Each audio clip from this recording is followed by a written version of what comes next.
Hi, I'm Robin Round, owner of Botanical Bliss, and I'm a chartered herbalist. And today we're going to look at comfrey.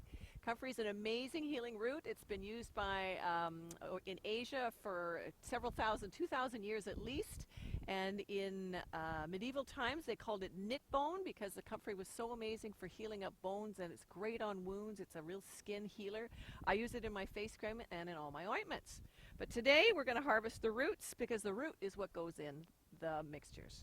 Time to harvest comfrey root is either in the late fall or the early spring, and I've taken some out in December, of course, on Vancouver Island. Rest of Canada, I would harvest it in October or just before the frost really hits the ground.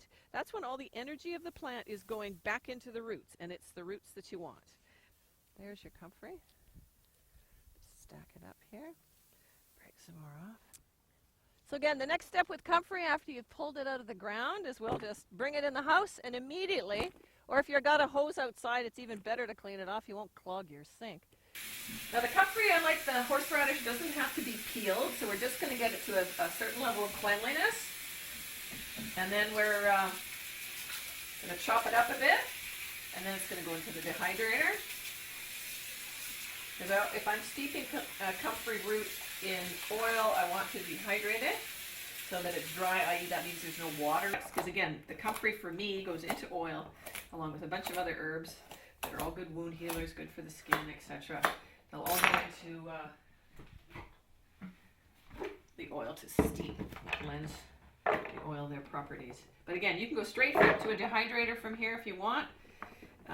But you're still going to have to crush them later. So I would advise, if you're going to go straight to a dehydrator, that you chop these finer than this. But this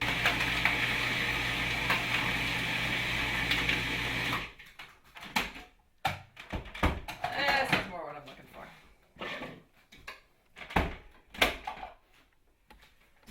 So now I got a blob. This will dehydrate better. You can see how it holds together. What I'm going to do now is take the comfrey that we've just mashed up upstairs, and two things you can do with it. You can use it right now. In fact, I'm going to take a big blob of it out and put it on one of these. So I'm going to come home and poultice my sore elbow and my sore finger. You can use it for arthritis too. I'll put that on tonight, wrap a piece of gauze around it, and then it'll help with my aches and pains. Same with my arm. I've got a little bit of repetitive strain going on in here. So I'm going to take a bunch out. So again, you can use it fresh. Well, the rest of it I'm going to dry because that's how it goes into my oil.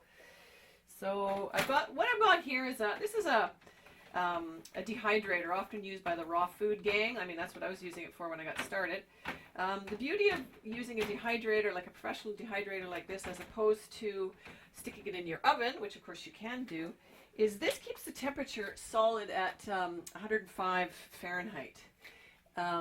41 Celsius, and that they say, and you know, I'm not the expert on this, but they say that allows the enzymes to be preserved in the plant as it dries. In other words, a lot of what we're learning about food is the more you cook it, the more you kill all the good stuff in it. So the less you cook it, the more you preserve that. So the idea with dehydration at this temperature is that you're not going to hurt the enzymes that are in here. And they're part of the process. There's so many things in a plant. We have no idea where all the healing comes from in this plant. There's been studies, there's been this and that.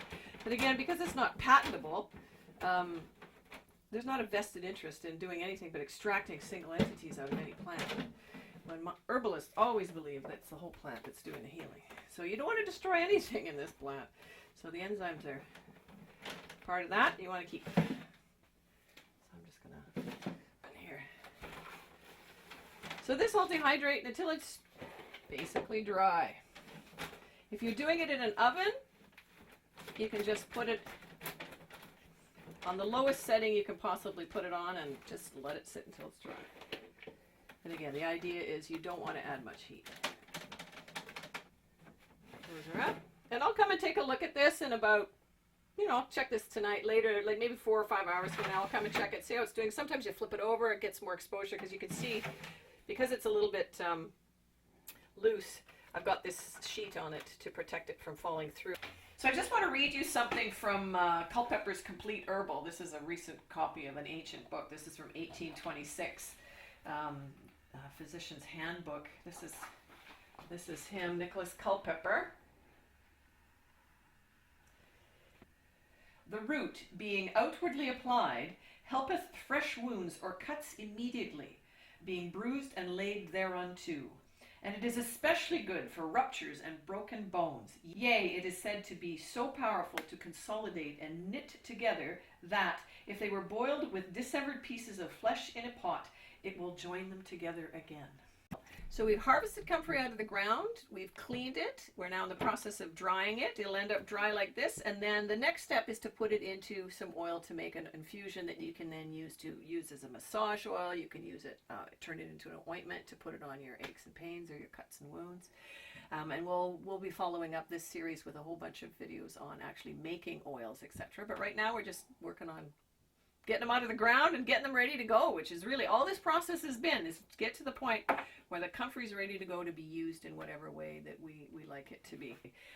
We've got a whole bunch more videos coming up on various other plants and what to do with them, so stay tuned. Thanks. Bye.